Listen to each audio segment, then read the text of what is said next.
Le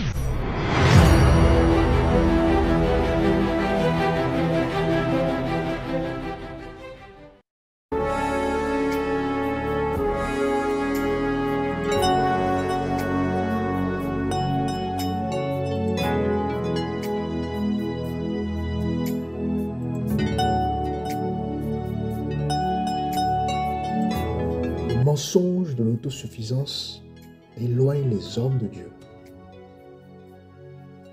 Vous savez, depuis le jardin d'Éden, le cœur de l'homme a été séduit par l'idée qu'il peut se suffire à lui-même.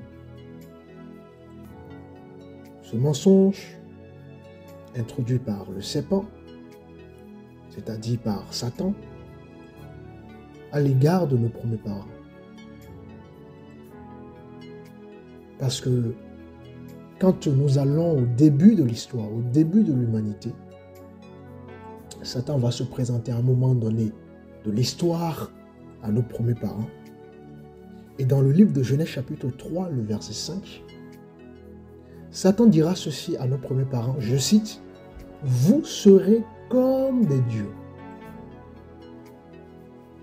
Alors, ce mensonge qui a été introduit par Satan continue de séduire l'humanité jusqu'à aujourd'hui.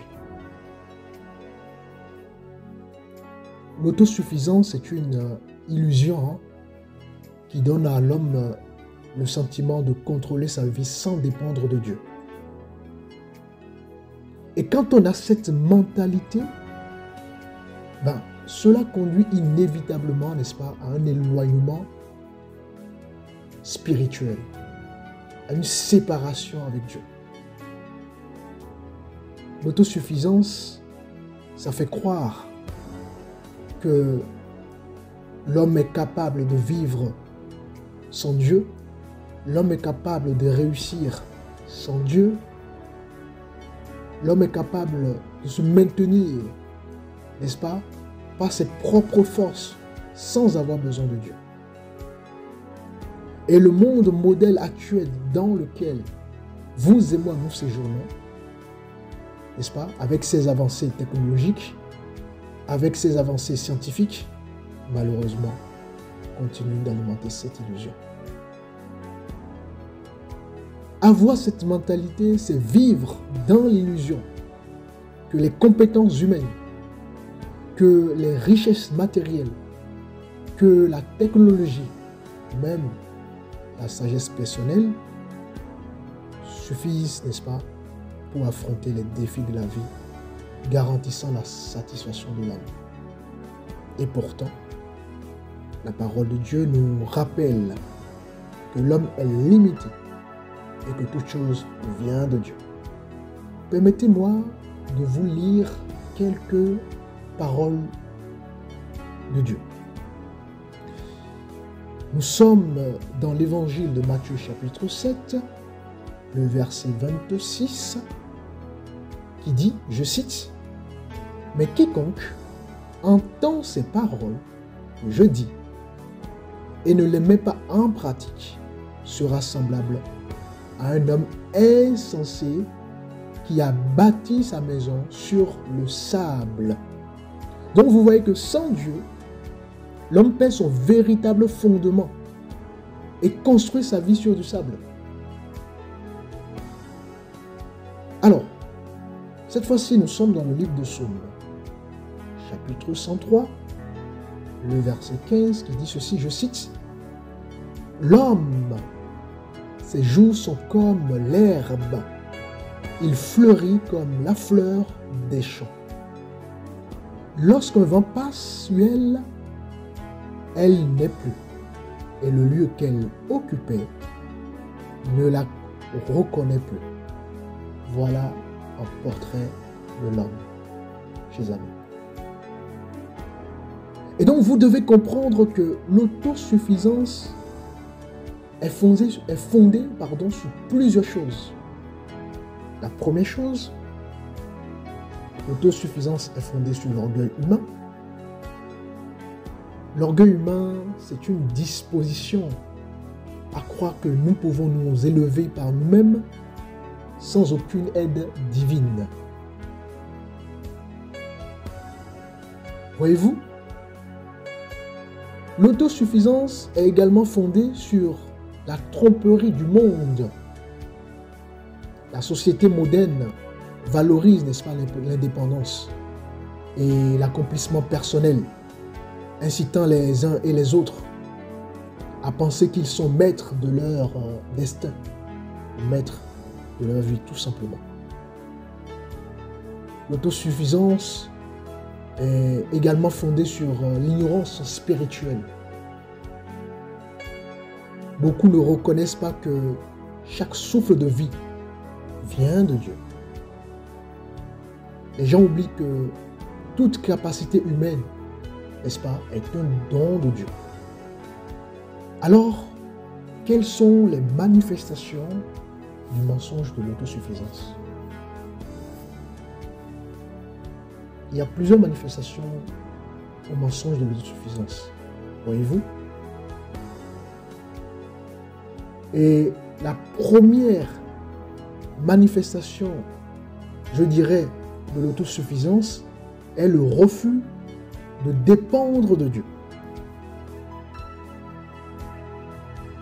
Les personnes autosuffisantes ne prient pas, par exemple.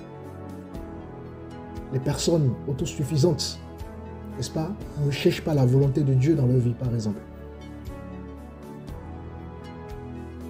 Les personnes autosuffisantes vivent comme si Dieu était secondaire, voire même absent. Ensuite, autre manifestation de l'autosuffisance, c'est la confiance excessive qu'ont les gens dans les ressources matérielles.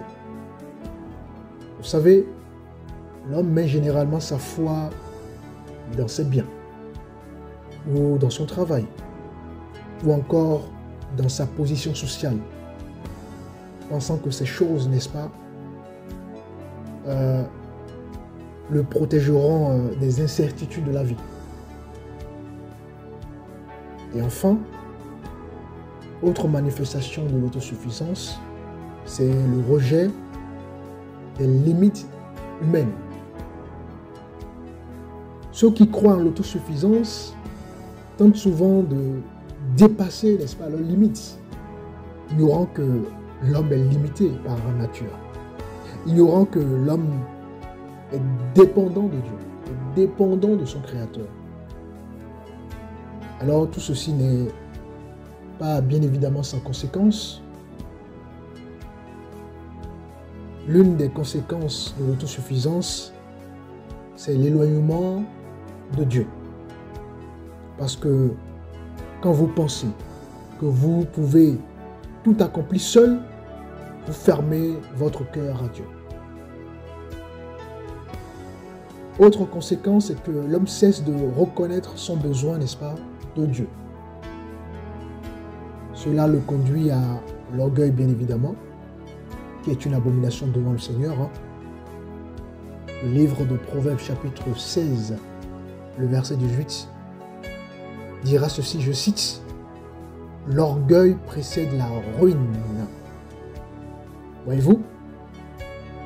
Et puis, il y a la perte de la paix intérieure qui est aussi une conséquence, n'est-ce pas, de l'autosuffisance. Malgré les efforts, l'homme autosuffisant ne trouve jamais la véritable paix. Parce que la véritable paix, ça vient de Dieu, tout simplement. Il est écrit dans le livre de Psaume 37, le verset 7, je cite, « Repose-toi en l'Éternel et attends-toi à lui. »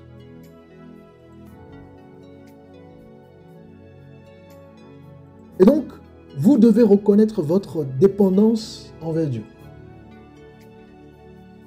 La Bible enseigne que nous ne sommes rien sans Dieu. Jésus dira dans Jean chapitre 15, le verset 5, je cite, « Sans moi, vous ne pouvez rien faire. » Alors, vous devez reconnaître votre dépendance envers Dieu. Parce que c'est un acte d'humilité. C'est un acte de foi. Acte chapitre 17, le verset 28, dit ceci, je cite, « C'est en lui, donc en Dieu, c'est en lui que nous avons la vie, le mouvement et l'être. » Alors, comment éviter le piège de l'autosuffisance? Vous devez chercher Dieu en priorité. Jésus a dit dans le livre de Matthieu chapitre 6, le verset 33, « Cherchez premièrement le royaume et la justice de Dieu. » Ensuite, vous devez, n'est-ce pas, rester humble dans la prière, parce que l'humilité dans la prière vous rapproche de Dieu. L'humilité dans la prière vous permet de reconnaître votre besoin, n'est-ce pas, constant de Dieu. Vous devez vous appuyer sur sa parole, c'est aussi important. Alors, chers amis, le mensonge de l'autosuffisance est un piège subtil, est un piège qui détruit. Et la vraie sagesse, n'est-ce pas, réside dans la reconnaissance et le besoin de Dieu à chaque instant de votre vie. Je vous invite à vous humilier devant Dieu. Je vous invite à vous abandonner complètement à lui, à abandonner vos illusions d'autonomie et apprenez à vous reposer pleinement, n'est-ce pas, sur sa grâce et sa puissance. Que le Seigneur vous garde, humble et dépendant de lui, en toutes choses. Nous prions. Père éternel, nous te bénissons pour ces éclaircissements que tu donnes aux uns et aux autres ce matin. Merci encore de libérer ton peuple, d'affranchir ton peuple au travers de ta parole. Et que nous sortions d'un monde qui nous éloigne de toi pour nous attacher à toi. Merci pour ta parole. La Bible dit que tu parles tantôt d'une manière, tantôt d'une autre. Mais ce sont aux hommes de prendre garde. Que ce matin, chacun puisse prendre garde de ce que tu dis. Dans le nom puissant de Jésus-Christ de Nazareth. Que la paix du Seigneur soit avec vous. À très bientôt.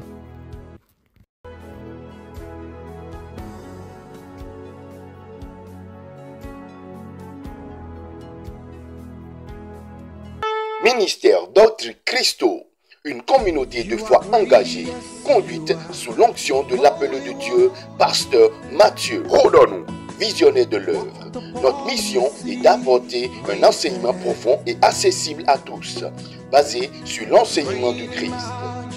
Au cœur du ministère se trouve une vision claire, éclairer les esprits et nourrir les âmes à travers l'enseignement de la parole de Dieu. Le ministère propose une variété de programmes éducatifs, notamment des études bibliques, des programmes de croissance spirituelle. Que vous soyez frère ou sœur de la communauté d'Autres Christo, ou simplement en quête de nos communautés chrétiennes, nous vous invitons chaleureusement à participer à nos différentes réunions. C'est l'occasion idéale de se rassembler dans la prière, le partage et l'adoration. Retrouvez nos communautés au Bénin, au Cameroun, en France et bien plus encore. Nos programmes ont lieu tous les lundis, temps de prière, tous les mercredis, un enseignement biblique via le centre de formation biblique d'Autres Christo. Tous les vendredis, un moment de prière et de partage. Tous les dimanches, un culte de 16h à 17h30. Retrouvez également nos lives diffusés sur nos réseaux sociaux, Facebook, YouTube, TikTok, les mardis, jeudis et dimanches. Pour plus d'informations ou pour nous contacter, Contact France, plus 33 07 55 88 54 19. Contact Bénin, plus 229 01 97 68 89 75, plus 229 01 59 10 88 02. Contact Cameroun, plus 237 6 98 76 99 15. email du ministère doctrichristaux@gmail.com. Rejoignez-nous et vivons ensemble la grâce de Dieu, l'équipe du ministère.